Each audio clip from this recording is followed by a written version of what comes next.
क्या आपने कभी सोचा है कि शिव जी के सिर पर गंगा कैसे विराजमान हुई? आखिर क्यों महादेव को गंगाधर कहा जाता है?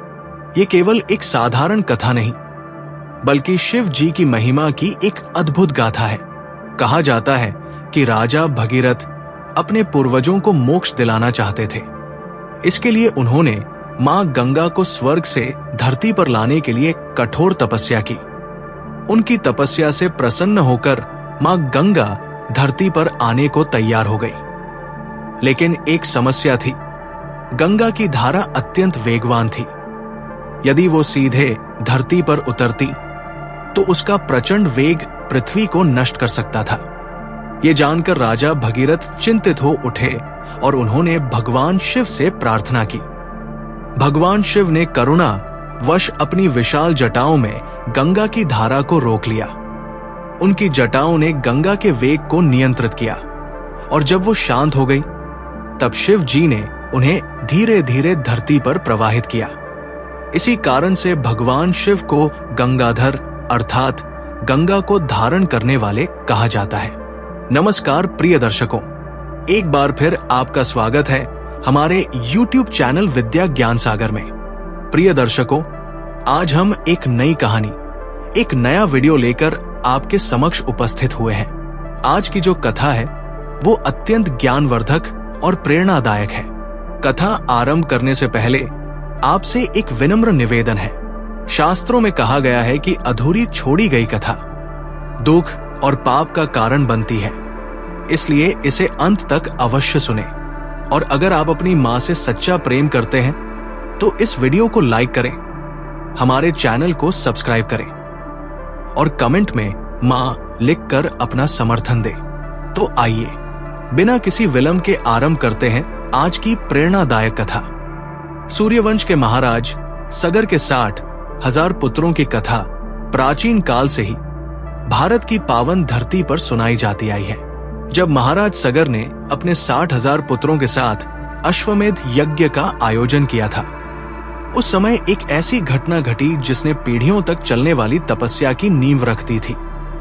सूर्य की स्वर्णिम किरणें अरुणोदय के समय धरती पर बिखर रही थी। राजसी शिविर से निकलता अश्व, जिसके पीछे सगर के पुत्र नियुक्त थे, अपनी यात्रा पर निकला था।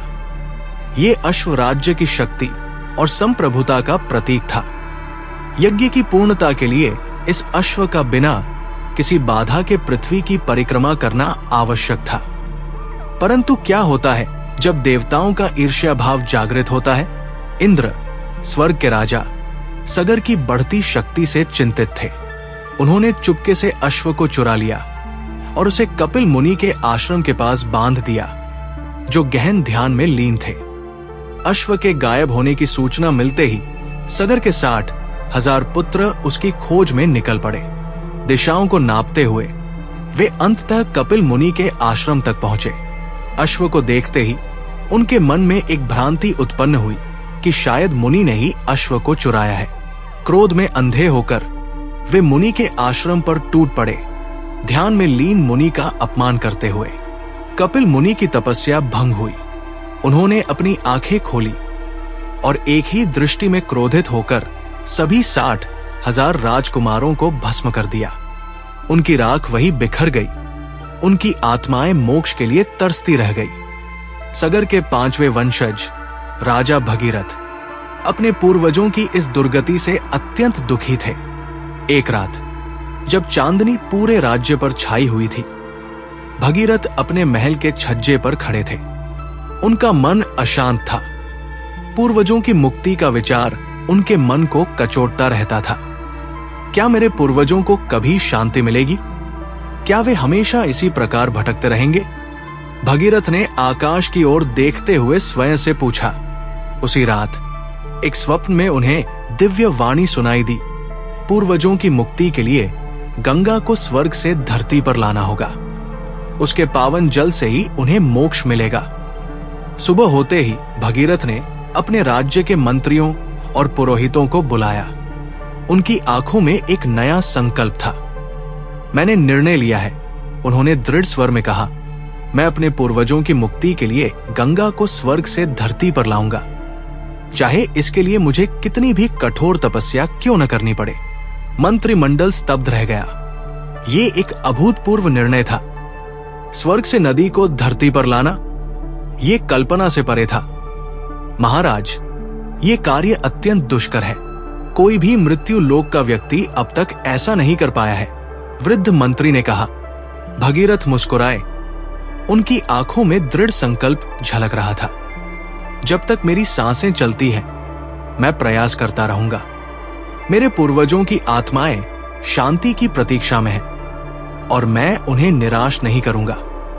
उसी दिन भगीरथ ने अपने छोटे भाई सुनीत को राज्य का भार सौंपा और हिमालय की ओर प्रस्थान किया।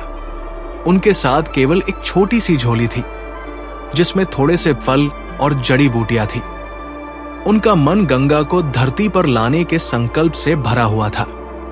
हिमालय की शीतल गोद में एक शांत और निर्जन स्थान पर भगीरथ ने अपनी तपस्या आरंभ की। प्रथम दिन उन्होंने एक पैर पर खड़े होकर दोनों हाथों को आकाश की ओर उठाए रखा।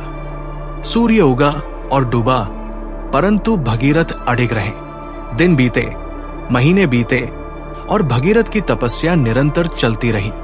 उनका शरीर दुबला हो गया, त्वचा सूख गई, बाल जटाओं में बदल गए, परंतु उनकी आंखों में वही दृढ़ संकल्प था, गंगा को धरती पर लाना।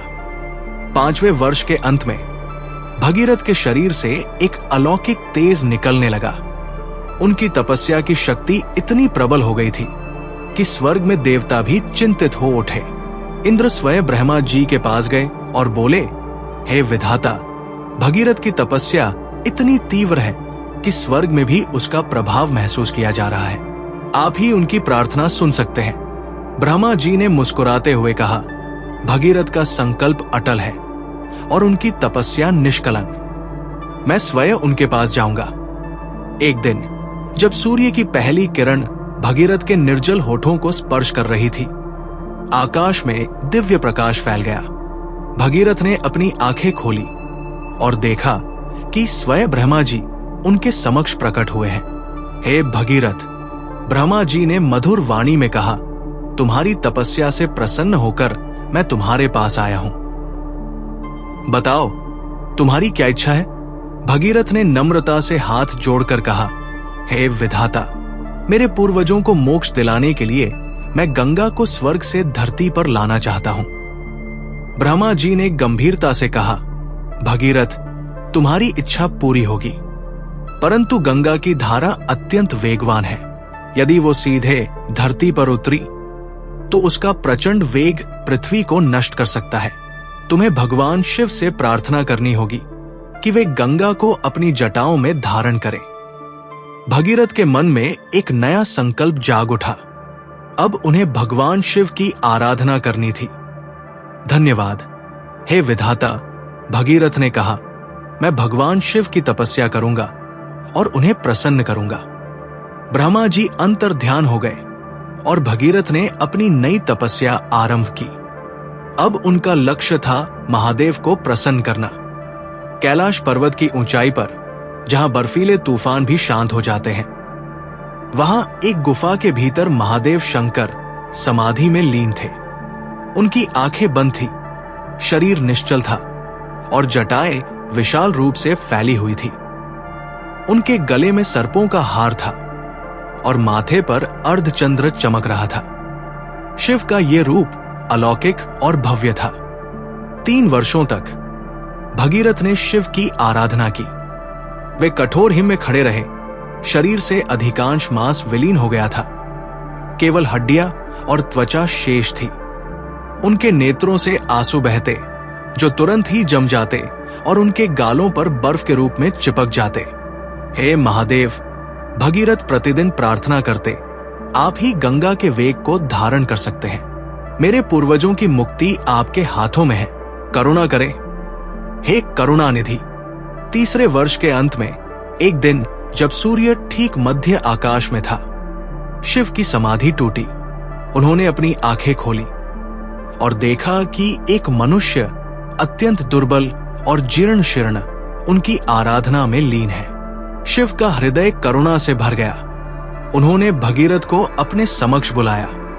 भगीरथ, शिव की वाणी गूंजी, जो गुफा की दीवारों से टकराकर एक संगीत की तरह प्रतिध्वनित हो रही थी।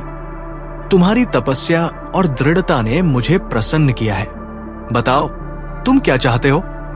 भगीरथ के अश्रुभरे नेत्रों में एक आशा की किरण चमक उठी। उन्होंने अपनी कंपाती आवाज में कहा, हे महादेव, मेरे पूर्वजों की मुक्ति के लिए मैं गंगा को स्वर्ग से धरती पर लाना चाहता हूं, परंतु उनके वेग को धारण करने की शक्ति केवल आप में है। कृपा करें और मेरी प्रार्थना स्वीकार करें। शिव ने स्नेहपूर्वक मुस्कुराते हुए कहा, तुम्हारा प्रेम अपने पूर्वजों के लिए अद्भुत है। मैं गंगा को अपनी जटाओं में धारण करूंगा। जाओ और ब्रह्मा जी से कहो कि वे गंगा को भेज दे। भगीरथ के हृदय में आनंद की लहर दौड़ गई। वे शिव के चरणों में गिर पड़े और आभार व्यक्त किया। हे महादेव, आपकी कृपा अपार है। मैं अब ब्रह्मा जी के पास जाता हूं। शिव ने अपना आशीर्वाद दिया और भगीरथ वापस ब्रह्मा जी के पास गए। ब्रह्मा जी ने गंगा को आदेश दिया कि वे धरती पर जाएं। गंगा, जो स्वर्ग की सबसे चंचल और सुंदर नदी थी, ब्रह्मा जी के आदेश से नाराज हो गई। उन्हें लगा कि उन्हें धरती पर भेजकर उनका अपमान किया जा रहा है। मैं धरती पर जाऊंगी, परंतु अपने वेग से उस पर तबाही मचाऊंगी, गंगा ने क्रोध में कहा। ब्रह्मा जी ने उन्हें शांत किया और कहा, तुम शिव की जटाओं में गिरोगी। वे तुम्हारे वेग को नियंत्रित करेंगे। गंगा नहीं मानी। उन्होंने निर्णय लिया कि वे इतने वेग से गिरेंगी कि शिव भी उन्हें नहीं रोक पाएंगे। जब गंगा स्वर्ग से नीचे गिरने लगी, उनका वेग इतना भयानक था कि स्वर्ग के देवता भी भयभीत हो उठे। उनके साथ स्वर्ग की हजारों मछलियां, कछुए और अन्य जलचर भी धरती की ओर बह चले। शिव, जो कैलाश पर बैठे थे, मुस्कुराए। उन्होंने अपनी विशाल जटाओं को फैलाया और गंगा की प्रचंड धारा को अपनी जटाओं में समेट लिया। गंगा आश्चर्यचकित रह गई। उन्होंने अपने पूरे वेग से शिव की जटाओं को भेदने का प्रयास किया, परंतु शिव की जटाएं अनंत थी। गंगा उनमें उलझती चली गई और अंत में थककर शांत हो गई। तुम मेरे वेग को रोकने वाले पहले हो, गंगा ने शिव से कहा, थोड़ी लज्जित होकर। शिव ने मुस्कुराते हुए उत्तर दिया, और तुम मेरी जटाओं में सुशोभित होने वाली पहली नदी हो। इस प्रकार शिव ने गंगा को अपनी जटाओं में धारण किया और गंगाधर कहलाए। परंतु अब एक नई समस्या उत्पन्न हो गई थी।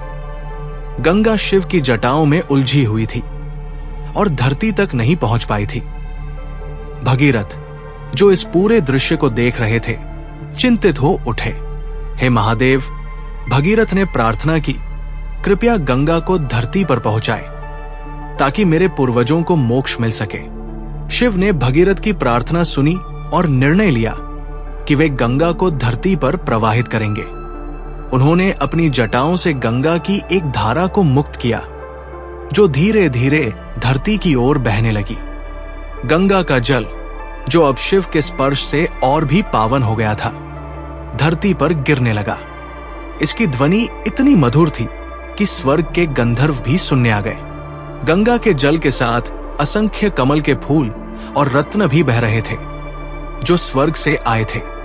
इस प्रकार शिव की करुणा से गंगा धरती पर आई और भगीरथ के पूर्वजों की मुक्ति का मार्ग प्रशस्त हुआ। गंगा, जिनकी धारा अब शिव की जटाओं से निकलकर धरती की ओर बह रही थी, अपने अहंकार को पूरी तरह से त्याग नहीं पाई थी। वे अभी भी अपने स्वर्गीय उत्पत्ति पर गर्व करती थी और मानती थी कि धरती के सभी जीव उनकी कृपा के पात्र हैं। जैसे जैसे गंगा का जल धरती की ओर बहता गया, उनकी धारा में एक नई शक्ति उत्पन्न हुई।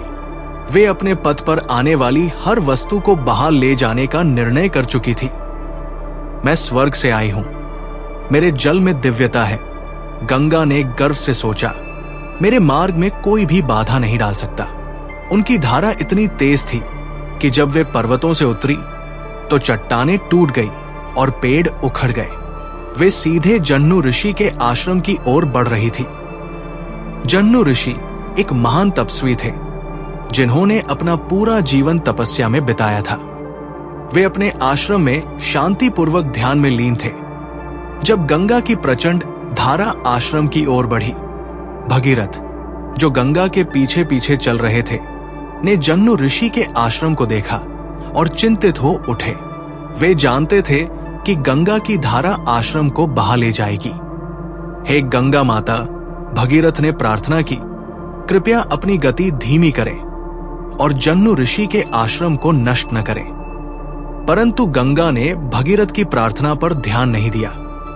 उनके अहंकार ने उन्हें इतना अंधा कर दिया था कि वे किसी की भी परवाह नहीं कर रही थी। जैसे ही गंगा की धारा जन्नू ऋषि के आश्रम में प्रवेश की, उनकी तपस्या भंग हो गई। ऋषि ने क्रोध में अपनी आंखें खोली और देखा कि उनका पूरा आश्रम जलमग्न हो गया है। जन्नू ऋषि का क्रोध इतना प्रचंड था कि उन्होंने गंगा की पूरी धारा को एक ही घूंट में पी लिया। गंगा, जो अभी तक किसी से नहीं हारी थी, अचानक अंधेरे में खो गई। वे जन्नू ऋषि के पेट में बंद हो गई और बाहर निकलने का मार्ग खोजने लगी। भगीरथ स्तब्ध रह गए। उनकी सारी तपस्या और संघर्ष व्यर्थ हो गए थे। गंगा, जिन्हें वे बड़ी कठिनाई से स्वर्ग से धरती पर लाए थे, अब एक ऋषि के पेट में बंद थी। हे प्रभु, भगीरथ ने व्याकुलता से प्रार्थना की, अब क्या होगा? मेरे पूर्वजों की मुक्ति का क्या होगा? विनम्रता से भगीरथ जन्नू ऋषि के पास गए और उनके चरणों में गिर पड़े। महर्षि, भगीरथ ने आर्द्र स्वर में कहा, मैं अपने पूर्वजों की मुक्ति के लिए गंगा को स्वर्ग से लाया हूं। कृपया करें और उन्हें मुक्त करें। जन्नू ऋषि ने भगीरथ की व्यथा को समझा। उन्होंने भगीरथ से कहा, राजन, गंगा का अहंकार उन्हें ले डूबा। वे भूल गई कि विनम्रता ही सबसे बड़ा गुण है। परंतु तुम्हारी भक्ति और दृढ़ता ने मुझे प्रभावित किया है।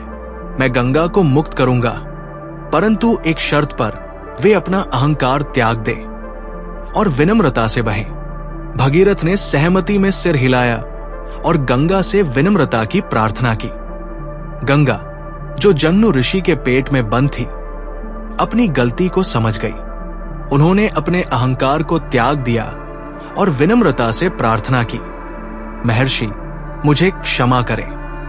मैंने अपने अहंकार में आकर आपके आश्रम को नष्ट किया।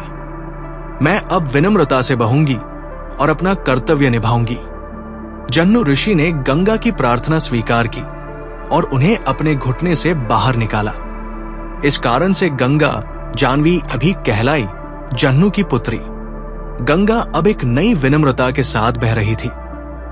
उनका अहंकार समाप्त हो चुका था और वे भगीरथ के पीछे पीछे चल रही थी, अपने दिव्य जल से धरती को पावन करते हुए।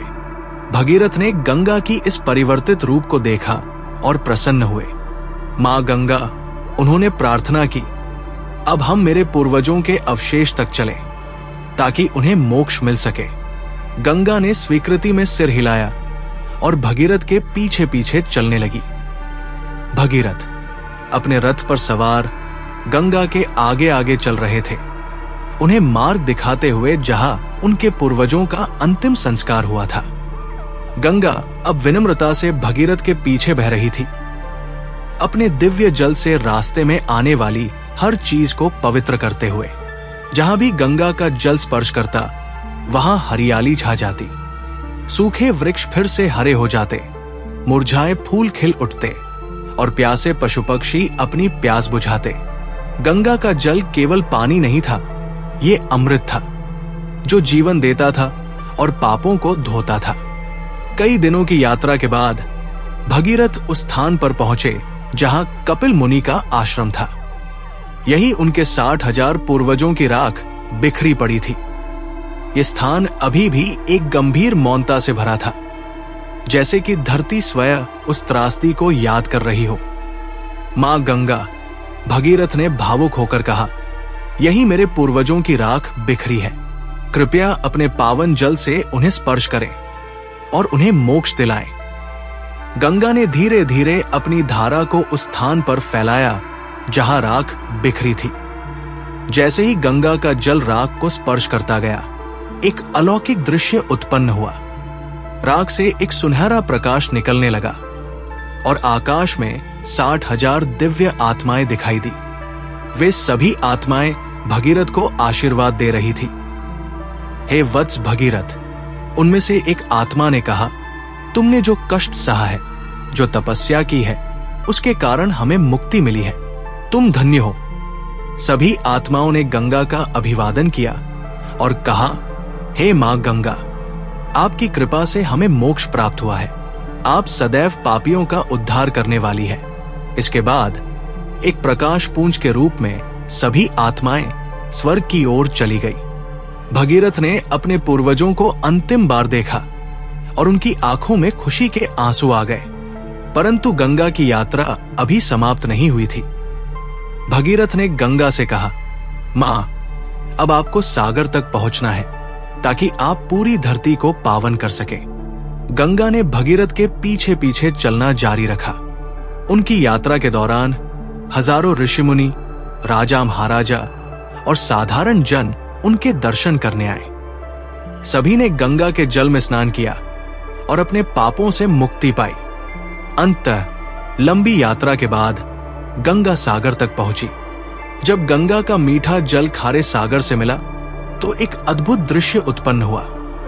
दोनों के मिलन से एक दिव्य प्रकाश निकला और सागर ने गंगा का स्वागत किया।